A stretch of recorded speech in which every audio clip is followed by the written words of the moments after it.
de la frustration, de la colère, des échecs et encore des échecs.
Ça y est, il a fini le jeu. Lionel Messi est champion du monde, les amis. Non, ce n'est pas un exercice de simulation de je sais pas quoi, c'est la réalité. Lionel Messi est champion du monde. C'était son destin. Je l'avais dit, avant même le match contre la Croatie, je l'avais dit, je le sentais, il y avait un feeling, c'est son destin. Parce que ce soir, on va pas se mentir, l'Argentine était à deux doigts de craquer, et pas qu'une seule fois. Lorsqu'il y a eu le coup de sifflet final pour les tirs au but, pour moi, c'était quasiment acté parce que c'était encore une fois son destin. On l'a vu déjà que l'Argentine, les tirs au but, ils maîtrisent, mais là, s'ils n'avaient pas encaissé durant cette prolongation, déjà qu'ils avaient réussi.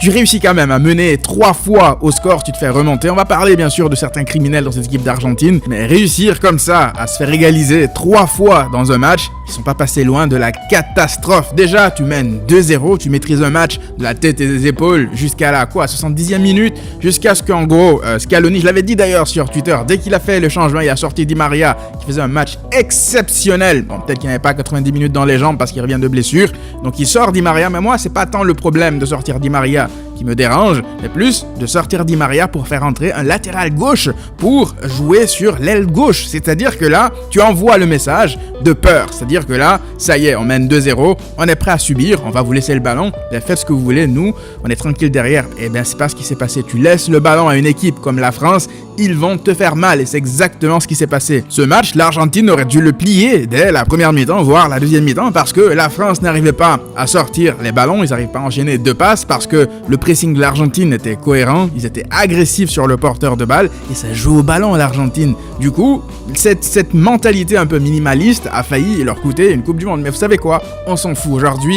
Peu importe ce que Scaloni a fait ou a pas fait, ça y est, ils sont champions du monde, c'est le plus important. Peu importe s'il veut maintenant, il peut faire des compositions bizarres en fin de match. Moi, ça y est, Messi est champion du monde, c'est tout ce qui m'intéresse. En ce qui me concerne, je vais plus me taper les matchs de judo en Copa América à des heures pas possibles. Ça y est, l'objectif objectif est atteint, Lionel Messi est récompensé, c'est tout ce qui compte pour moi, c'est tout ce qui compte à mes yeux. Et quel joueur! Honnêtement, la carrière de ce bonhomme, du début à la fin, c'est comme une histoire qui a été écrite dans un livre en fait, parce que qui aurait pu imaginer que sa dernière Coupe du Monde, même le scénario de sa dernière Coupe du Monde, soit enfin celle de la consécration de cette manière-là. Parce que là, pour le coup, l'Argentine n'a pas eu un parcours facile, comme certains auraient voulu nous le faire croire au début. C'est une Argentine qui a affronté tous ses démons. C'est-à-dire que là, c'est comme si on a pris l'Argentine, on lui a dit, tu vas affronter toutes les équipes qui t'ont humilié par le passé, notamment la Croatie, la France, qui a été ton cauchemar lors de la dernière Coupe du Monde et qui a failli l'être encore une fois de plus durant cette Coupe du Monde. Tu vas les affronter un par un si tu veux aller chercher cette Coupe du Monde. Et ils l'ont fait.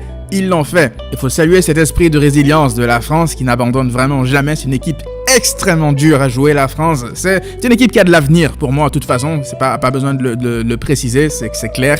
Aujourd'hui, tu vois un mec comme Mbappé, 24 ans, te met un triplé en Coupe du Monde à 24 ans comme ça. Déjà que la dernière Coupe du Monde, c'est l'un des acteurs majeurs. Et ce soir, il est à 2 doigts de ramener une deuxième Coupe du Monde à la France. Là, c'est parce qu'il y avait tout simplement un autre extraterrestre de l'autre côté du terrain qui, lui aussi, était déterminé à ramener cette Coupe du Monde. Et l'Argentine était déterminée à ramener cette Coupe du Monde pour Messi. C'était son destin encore une fois. Parce que Mbappé, au bout d'un moment, il était en transe. Le mec, t'avais l'impression qu'à chaque touche de balle, ça pouvait faire but. Donc voilà, énorme respect pour ce joueur. Il m'a encore une fois bluffé. Mais ce soir, c'est la victoire de Lionel Messi. Ce soir, c'est la victoire du football. Aujourd'hui, le football a récompensé le meilleur joueur de l'histoire. Ça y est là, pour les personnes qui ont besoin d'un titre international pour Messi, pour le considéré comme le meilleur de l'histoire, ce soir, ça aurait pu être différent, parce que Lautaro Martinez avait décidé de saboter l'Argentine tout simplement, de faire pire pour moi que Gonzalo Higuaín en 2014, sans compter le fait que Otamendi derrière, alors qu'il aurait pu remiser tranquille un ballon, il offre un péno qui relance totalement la France.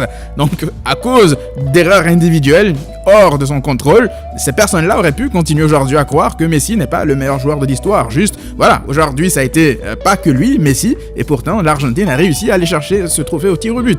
Donc voilà, moi je n'ai pas attendu, le trophée, le titre international de la Coupe du Monde pour le considérer comme beaucoup d'ailleurs, mais aujourd'hui je pense que ça y est. Maintenant, pour les personnes les plus sceptiques, Messi n'a plus aucun rival. On peut le ranger avec les Maradona, les Pelé, mais pour moi, il est au-dessus. Du début à la fin de cette compétition, il a porté l'Argentine, il a répondu présent. Encore un doublé ce soir. Du début à la fin, ça a été que ça. Messi a été présent. C'est pas un type qui a été porté uniquement par ses coéquipiers. Non, s'ils en sont là aujourd'hui, c'est grâce à lui. Tu enlèves Messi de l'Argentine n'arrive pas en finale. Et l'Argentine ne gagne pas la finale. Donc Messi mérite totalement toutes les louanges qu'il va recevoir partout dans le monde. Merci pour toutes les émotions que tu m'as procurées en tant que supporter, en tant que fan de football lambda.